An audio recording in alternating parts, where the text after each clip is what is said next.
سب جانتے ہیں کہ مولانا طارق جمیل صاحب کی ایک فاؤنڈیشن ہے which is known as MTJ foundation, جو وہ رن کرتے ہیں اور ان کے بیٹے مولانا یوسف رن کرتے ہیں.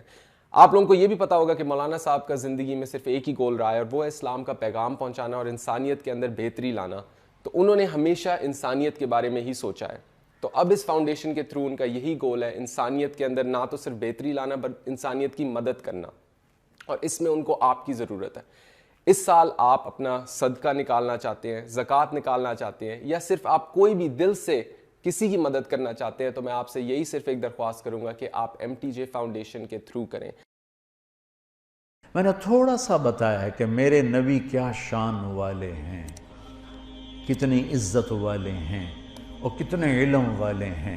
میں ان کی اب صرف ایک حدیث سناتا ہوں، اس ایک حدیث پہ میں عمل کر لوں، محمود صاحب کر لیں، آپ کر لیں، یہ مستورات کر لیں، ہمارا ملک کر لے، ہمارا سارے شعبے زندہ ہو جائیں، ہمارے سارے شعبوں سے ظلم نکل جائے گا، ناانصافی نکل جائے گی، برکتیں آئیں گی. ہماری زمینوں کا پانی نیچے جا رہا، 100 فٹ تک ہم پائپ ڈال رہے ہیں، 40 فٹ کنواں، پھر آگے 100 فٹ پر بھی پانی نہیں آ رہا ہے.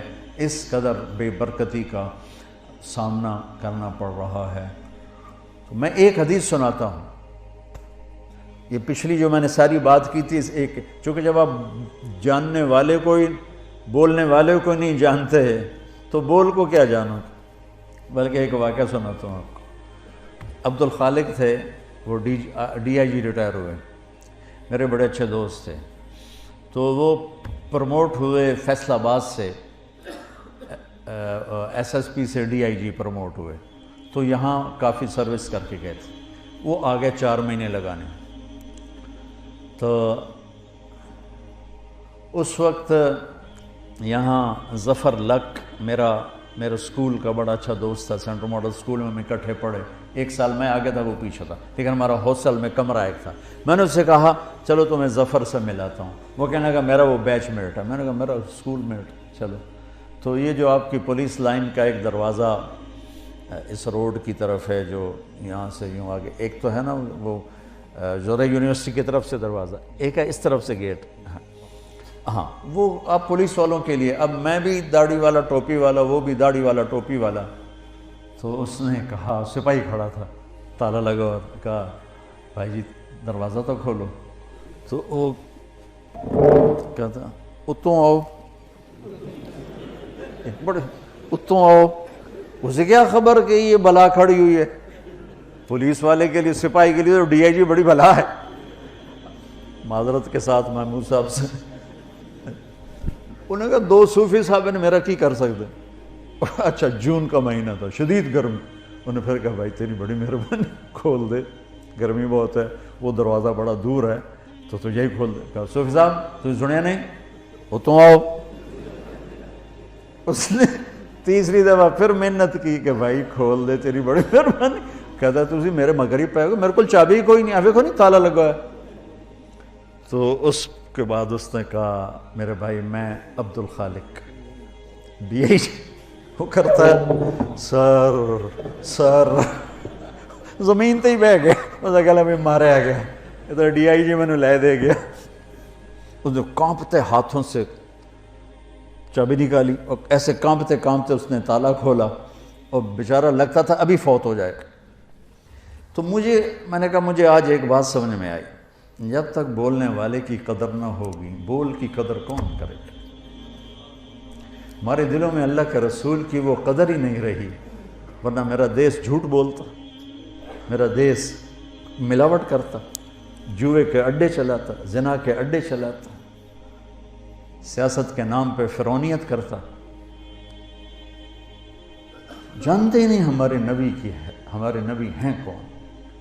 تو اتنی بڑی ہستی کی ایک حدیث سنا رہا ہوں، اللہ کی قسم، دنیا بھی آپ کی، آخرت بھی آپ، جس مرضی شعبے میں ہو.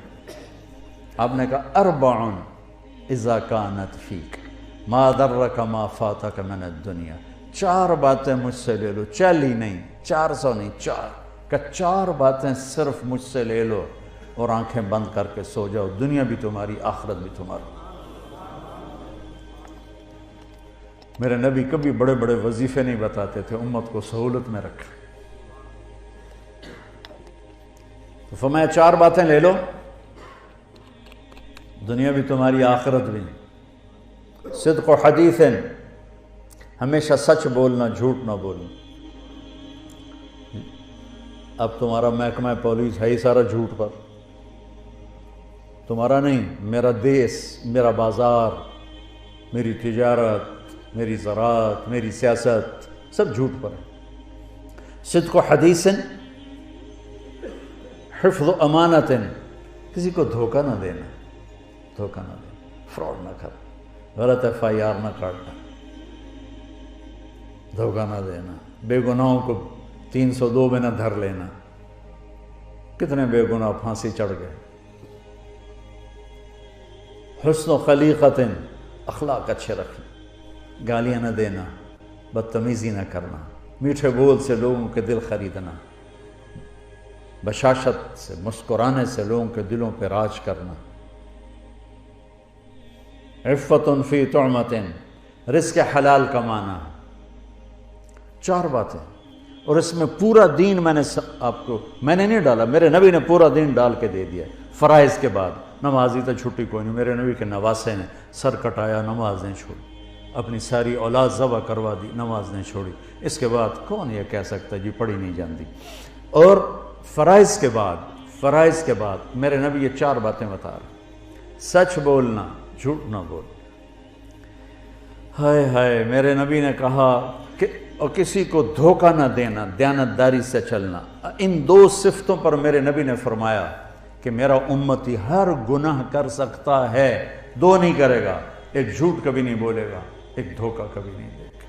آپ نے امید ظاہر کی، ہر گناہ ہو سکتا ہے، 2 نہیں ہوں گے، جھوٹ نہیں بولے گا، دھوکہ نہیں دے گا۔ آپ سے پوچھا گیا یا رسول اللہ مسلمان ڈرپوک ہو سکتا؟ ہم نے کہا ہاں۔ کنجوس ہو سکتا؟ ہم نے کہا ہاں۔ جھوٹ بول سکتا؟ کہ نہیں، جھوٹ نہیں بول سکتا، دھوکہ نہیں دے سکتا ہے، جھوٹ نہیں بول سکتا۔ میرا امتی انسان ہے، بشر ہے، مرد ہو یا عورت، کوئی بھی گناہ ہو سکتا ہے، 2 نہیں کرے گا، جھوٹ کبھی نہیں بولے گا، دھوکہ کبھی نہیں دے گا۔ تو جھوٹوں کے ماحول میں سچ بولنا جہاد ہے۔ آپ تو ایسی جہاد میں ہو، اور ایک لحاظ سے آپ کا جہاد فوج کے جہاد سے بھی زیادہ ہے۔ فوج کا جہاد تو ہے جب ضرورت پڑے، اور آپ کو روزانہ جہاد کرنا پڑتا ہے، اور آپ کی 24 گھنٹے کی جاب ہے، آپ فون بند نہیں کر سکتے، آپ کی وردی اتری ہو تو بھی آپ وردی میں ہوتے ہیں، اور تنخواہیں آپ کی تھوڑی تھوڑی ہیں، اور مشقت آپ کی اتنی ہے، اور اوپر سے کوئی آپ کی تعریف کرنے والا نہیں، سب آپ کو گالیاں دینے والے ہیں، برا بھلا کہنے والے ہیں۔ حالانکہ آپ کا شعبہ ہی بندگی اور عبادت ہے، اور آپ کے اندر بڑے بڑے اولیاء ہیں جو گھٹ گھٹ کے پس پس کے چٹنی روٹی کھا کے موت کا گلے لگاتے ہیں اور حرام نہیں کرتے۔ یہ جنید بغدادی کے جیسے لوگوں کے ساتھ اٹھائے جائیں، یہ شیخ عبدالقادر جیلانی جیسے لوگوں کے ساتھ اٹھائے جائیں گے جو اس محکمے میں، ایک تو ساری زندگی آپ کی جہاد ہے، ایک جہاد سرحدوں کا ہے، ایک جہاد اندر کا ہے۔ پھر انتہائی مقدس ہستی حضرت عمر فاروق نے پولیس کے محکمے کی بنیاد رکھی تھی۔ نبوی دور میں، صدیقی دور میں پولیس نہیں تھی۔ حضرت عمر نے اپنے جب خلافت 22 لاکھ مربع میل میں پھیل گئی اور مختلف علاقے قومیں داخل ہوئے اور پھر وہ انتشار ہونے لگے، تو پھر آپ نے محکمہ پولیس کی بنیاد رکھی۔ بہت بابرکت ہستی نے آپ کے محکمے کی بنیاد رکھی ہے۔ میں آپ کو تمام محکموں میں سب سے زیادہ ستایا ہوا سمجھتا ہوں، جو آپ پر اتنے پریشر ہوتے ہیں، کبھی سیاستدانوں کا، کبھی افسروں کا، کبھی مقامی لوگوں کا، اور اس میں پھر آپ کو ذلیل کرنا الگ اور ٹرانسفر کروا دینا الگ، اور جھوٹے خبریں لگوانا الگ۔ تو کچھ پھر پولیس والوں سے بھی ہو جاتا ہے، کوئی فرشتے تو آپ بھی نہیں ہیں، لیکن آپ یقین مانیں جس تکلیف سے آپ گزرتے ہیں اس کے مقابلے میں تو سپاہی کی تنخواہ بھی 1 لاکھ ہونی چاہیے۔ یا تو بیچارہ SHO کتنی تنخواہ ہوتی؟ 50,000 فرما رہے ہیں۔ میرے بس میں ہو تو میں تو سپاہی کی تنخواہ بھی 1 لاکھ کر، کہ ان کی جو یہ بیچارے دھکے کھاتے ہیں، پرانی بھیڑی ویگنا تے ٹرے جاندے ہوندے، کھڑ کھڑ کھڑ کھڑ کھڑ ہارن نہیں وجدا، باقی ہر شے وجدی ہوتی، بریک نہیں لگتی باقی ہر شے لگتی اس سے نہ کی چور نہ پڑے تو بدماش نہ پڑے. تو میں آپ کو سلام کرتا ہوں میرے بھائیو. اب یہ 4 باتیں اللہ سے مانگ لو. ایک سچ بولنا ہے, جھوٹ نہیں بولنا ہے. میرے نبی کا وعدہ الصدق ینجی والکذب یہلک, سچ نجات دیتا ہے, جھوٹ ہلاک کرتا ہے.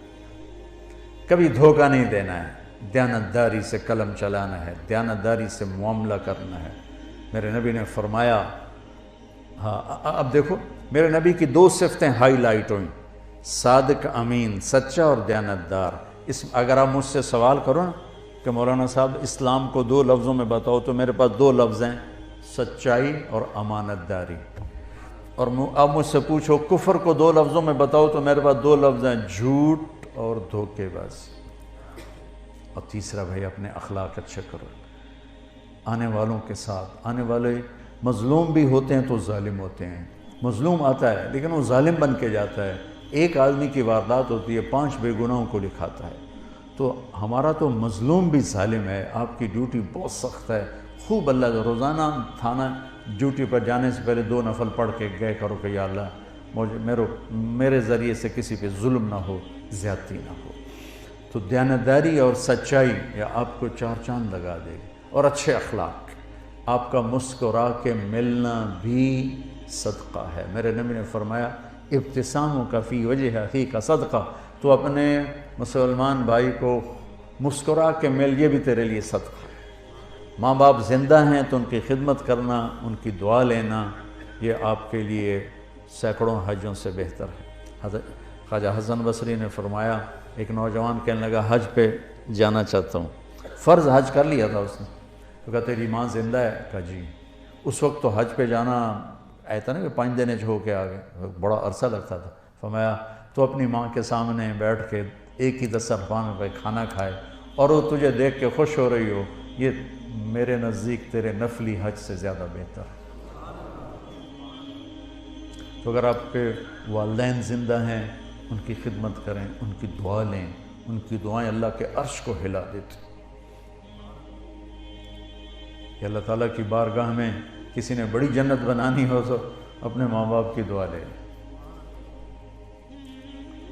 میرے نبی نے فرمایا جب لوگ جنت میں جا رہے ہوں گے تو اویس کرنی بھی جا رہا ہوگا. اویس کرنی نام سنو ہے, ماں کی خدمت سے بڑے مشہور ہیں. میں ان کے گاؤں بھی گیا, ان کی قوم سے بھی ملا یمن میں جب جنگ نہیں تھی. ابھی چھوٹا سا گاؤں ہے ان کا, کالے پہاڑوں میں ہے. فرمایا کہ جب لوگ جنت میں جائیں گے تو اویس بھی جائے گا. جب جنت کے قریب جائیں گے تو اللہ تعالیٰ کہے گا باقی چلے جاؤ, اویس کو روک لو. تو وہ گھبرا جائیں گے کہ بوئے تھے آ کے روک لیا, نمی FIR تو نہیں کٹی گئی. کہیں گے یا اللہ مجھے کیوں روک لیا.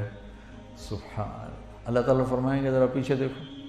وہ پیچھے دیکھیں گے تو کھڑے ہوں گے جہنمی, ان میں ان کی قوم بھی کھڑی ہوگی, رشتہ دار بھی کھڑے ہوں گے. اللہ فرمائیں گے تو نے جو ماں کی خدمت کر کے میرا دل خوش کیا ہے, یہ سب جہنمی کھڑے ہیں, جس کے اوپر تو انگلی رکھے گا تیری طفیل جنت میں ڈال دو, تیری طفیل جنت میں ڈال دو. تو یہ اتنی بڑی بندگی ہے, اتنی بڑی رحمت ہے. تو اپنے ماں باپ کے لیے وقت نکالو. آپ گھروں والے ہو تو اپنے بچوں کے لیے گھر میں تھانے دار بن کے نہ جاؤ, خامد بن کے جاؤ, باپ بن کے جاؤ, بھائی بن کے جاؤ.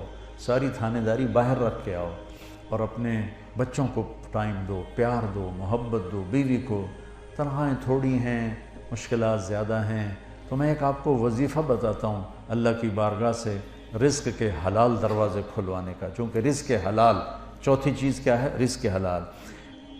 ایک صحابی تھے سعد بن معاذ, وہ بیٹھے تھے آپ کی محفل میں, تو میرے نبی کی نظر ان کے ہاتھوں پہ پڑی تو وہ بڑے سخت ہارڈ قسم کی. تو آپ نے کہا سعد اے کی, کہ یا رسول اللہ اپنے بچوں کے لیے روٹی کماتا ہوں اور خود اپنے ہاتھ سے کام کرتا ہوں, تو میرے ہاتھ یہ ہیوی ہارڈ ہو گئے, تو مجھے دیکھو. آپ نے ان کا ہاتھ پکڑا اور سب کو دکھا کے ایسے بوسہ لیا یوں, اور پھر فرمایا اگلی سنو خوشخبری, کہ بچوں کو حلال کھلاتے ہوئے جو ہاتھ ایسا ہو جائے گا اس پہ دوزخ کی آگ حرام ہو جائے گی. تو رزق حلال بہت بڑی دولت ہے، لیکن حلال ہمیشہ تھوڑا ہوگا، حرام ہمیشہ زیادہ ہوگا۔ اس صبر پہ بڑے عالی شان درجات ملیں گے اور جنت ملے گی اور اللہ راضی ہوگا۔ بہت پرانی بات ہے، ایک بہت بڑے اللہ کے نیک ولی تھے، میں ان کے پاس بیٹھا تھا، دو بندے آ گئے، تو یہ بات ہے کوئی 40 سال پرانی۔ تو ان میں سے ایک کہنے لگا حضرت جی دعا کرو اللہ رزق حلال دے، تو بہت سارا دے گا، یوں اس نے ہاتھ پھیلائے۔ اس ایکشن کی وجہ سے یہ قصہ میں آج تک نہیں بھولا ہوں، اللہ رزق حلال دے تو بہت سارا دے۔ انہوں نے بڑے پھولے منہ سے کہا حلال تھا تھوڑا ہی لبو، حلال تھا تھوڑا ہی لبو۔ پیپر ہو رہا ہے، ٹیسٹ دے رہے ہیں، ایک آدمی حرام پہ بک جاتا ہے، ایک حلال پہ قربان ہو جاتا ہے، اللہ دونوں کو برابر کر دے۔